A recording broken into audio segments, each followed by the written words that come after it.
Hi, Audrey. Thank you so much for joining us today. It's great to meet you. My name is Alex. My pronouns are he/him, and I'm a graduating senior from East Leiden High School. Hi, I'm Layla. My pronouns are she, her, and I'm a junior at Lincoln Park High School, and we're both members of Steppenwolf's Young Adult Council. We're helping to build some of the engagement materials around Catch as Catch Can. And of course, one of the things that we wanted to do for that was to interview you because you're such a significant part of the show. Thank you. I'm happy to be here. Good to see you both. So, Audrey, please feel free to go ahead and introduce yourself with your name, pronouns, and what role you have in Catch as Catch Can. Okay, my name is Audrey Francis. My pronouns are she, her. And the roles that I have, and I'll say roles that I have in Catch as Catch Can are I'm playing Daniela Lavecchia, and then Lon Lavecchia as well. Amazing. Thank you so much for being here today. We have a few questions for you about your artistic background, the process of preparing for Catch as Catch Can, and your hopes for our audiences. But we want this to feel fluid, so feel free to use our questions as a jumping off point and just start talking. Okay. Great. The first question we have for you, Audrey, the first impression the Young Adult Council and I got about Catch as Catch Can from Step Ed was that everyone involved with the production was scared, terrified, and not the typical scares of like coming into a new production, but more of like, how are we going to pull this off? So my question is that how has that scared feeling reflected the Steppenwolf ethos of coming into a new production, and how has that changed since? Okay, wonderful. So I don't think that being courageous is the absence of fear, but it's the willingness to dance with your fears. And I believe that that is what Steppenwolf loves to do and does greatly because we have a really healthy relationship with risk in the sense that we really value taking risks together because it's not about succeeding or failing, it's about the effort. And so when all of us got together in Catch as Catch Can and we said, like you said in your question, we don't know how we're going to pull this off. Of course, there's a hope that we will pull it off, but the point is that we're trying and we're trying when we're scared. That's what's really makes me feel alive. And it's what I think Steppenwolf does really well, which is we say the whole point. Godin Rodriguez has said this before in some of the young adult council quotes, I think, is like, yeah, you're scared. So just do it scared. That's what's fun. And that's, I think, what Catch as Catch Can is for the Steppenwolf ethos. Amazing answer. I already feel like so inspired already. Same. Okay, so moving on a tiny bit, honestly, I feel like this kind of ties in quite well to what you just said. So, the title of this play, Catch as Catch Can, is also an actual phrase from wrestling, and it kind of defines a situation where you do or grab whatever you can with the limited resources you have available. So, how do you think the term Catch as Catch Can applies to this story and also to the characters of Lon and Daniela? But also, how does it apply to your own life as an artist? Mm. So I won't be able to speak as well as Mia can, or the Mia Chung, the playwright, but I can tell you from an actor perspective, I think the way that that phrase applies to the experience of the play is that what she wrote for me is one of the most challenging, provocative, intelligent, precise plays I've ever read in my entire career. And because of that, she has written it. It's almost like a chess game, and like every little one little action happens and then it slips into the next action and then this next action. So really, as a performer, not only are we switching from character to character in a matter of seconds, those characters are different genders, they're also different generations. And so it really feels like human beings are in a system that they thought they knew. in a place and environment that they thought they knew, but everything, the ground is just slipping right underneath them. Their relationships are slipping underneath them. The stories that they told themselves of who they were, who their families were, it's all slipping really quickly underneath them. And they're just trying to grab on as quickly as possible. And Mia wrote, she'll say, I didn't write a character that has a psychotic break. I actually wrote a play that had a psychotic break. Like the play itself kind of fractures, and what she's doing with form is so inspiring and poignant. And so I think both within the circumstances of the play, but also as the artists trying to do the play and execute Mia's vision, we are all catching what we can as quickly as we can. And that's again an amazing answer. Yeah, it's like I re remember just seeing that title and just being like, wow, that's so cool. So thank you for expanding on that. Yes.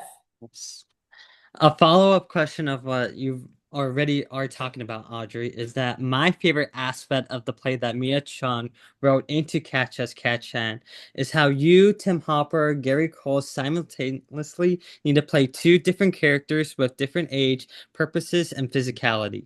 But in addition, playing the opposite gender.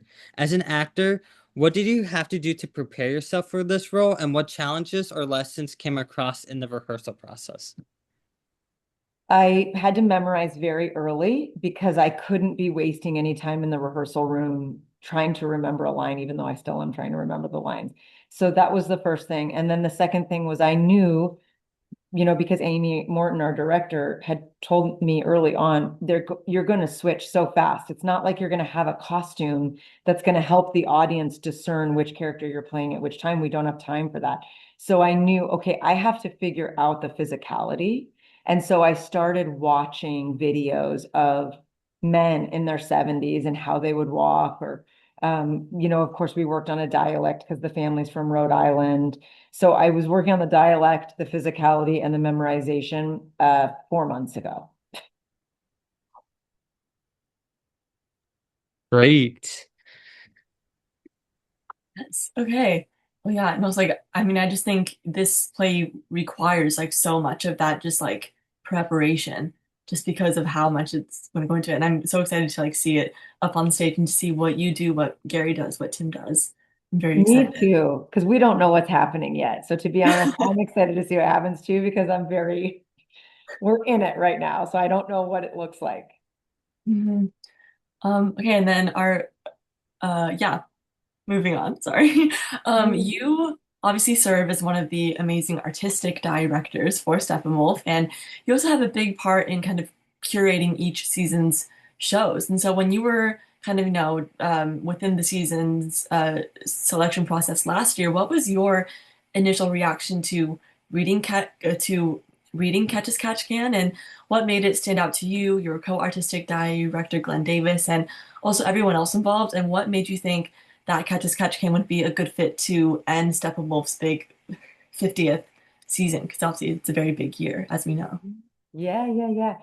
I'll say that the themes of family and dysfunction and home and relationships, those are all things that Steppenwolf has done forever. It's one of our specialties, I think, because we're an ensemble theater. We understand the family systems, the family dynamics, and the things that work well and don't work well in those systems. But more importantly, it's Mia's willingness and ability to be irreverent with structure and form. And she's taken something that I think could be a very traditional play, and she has completely turned it on its head and then on its side and then broke it apart and then glued it all back together again. And so for me, I think one of my favorite things about Steppenwolf is that we're not afraid to be weird and to be off and a little irreverent and a little we don't want to spoon feed the audiences, and I think our audiences are really incredible in that they appreciate challenge. And so for me, I thought this is one of the coolest plays I've ever read because I could not get ahead of it. And a lot of times, you both read a ton of plays and you're both very um, theater educated. And so you can read a play and it's a really special thing when you can't keep up with a play. And that is what continues to happen to me with this. So I feel like Mia is hitting a home run with this, and we're lucky to be able to embody it at not only at Steppenwolf, but in our 50th anniversary season, because I feel like it incorporates so much of what Steppenwolf is and strives to be. I really love that answer. And also on that note, like the other teen curators who aren't here today had the same note where it's like Jonah was like he couldn't keep up with the play and Stella literally had to like create a whole list of characters while reading and be like this character says and then when we were talking about this at script boot camp we were like so amazed and by like how structurally Mia did it and it was just like we can't wait to see it. Okay. The next question is Audrey. I was wondering if you could talk more about Amy Morton's vision for the play and how do you think that will impact and like provoke the audience that could range from like teens to adults to older people. Mhm. The thing that I am most drawn to about Amy and her work and her vision is, she used to be my acting teacher, and she was the first person who taught me, you are enough. You are enough. Human beings are fascinating. All you have to do is open your eyes and trust. And I feel like she brings that energy into her work as well. So when it comes to Amy's vision, my feeling on it is she really trusts the play. She trusts what the play is doing. She trusts the actors. And so what on the first day of rehearsal, she said, you all are transitioning from human to human so fast. We don't need the set to hide that. You're Why would we try to hide anything? Everything should be exposed. So she did this thing where like you're going to see us walking backstage and running to the next thing because that's part of it. So she's doing this very exposed X-ray vision of this play in a way. For me, it seems like she's like allowing it to be as deconstructed as it is so that the audience can just experience the whole thing, which is the people in the family, the actors performing. She calls it virtuosic. And I think that that's what it is. And she said, I don't want to hide anything about any part of this play. And so I will go back to that. I think Amy's vision is that she really sees the potential in people. She sees the potential in the work, and then she does everything possible to shine a light on it. And she believes that it's enough. I'm already smiling and just like so excited for this play now. I'm like, yes, this is Same. what Steppenwolf is for. This is why we keep all coming back. Yeah, yeah, same. And on that note, I think that's probably about all of the time that we have. But thank you so much for joining us. We really appreciate you taking the time to speak with us. I know we got so much out of this conversation. You were wonderful, brilliant, all of the above, everything. Thank you. It's an honor to talk to you both. Those were really great questions. Thank you. Thank you so much. It's been really incredible to get to talk to you and really insightful to get an insight perspective about the production as well to get know you better as a person and as an artist and also an actor. I know everyone is going to be really excited to hear from you. Thank you. Thank you both.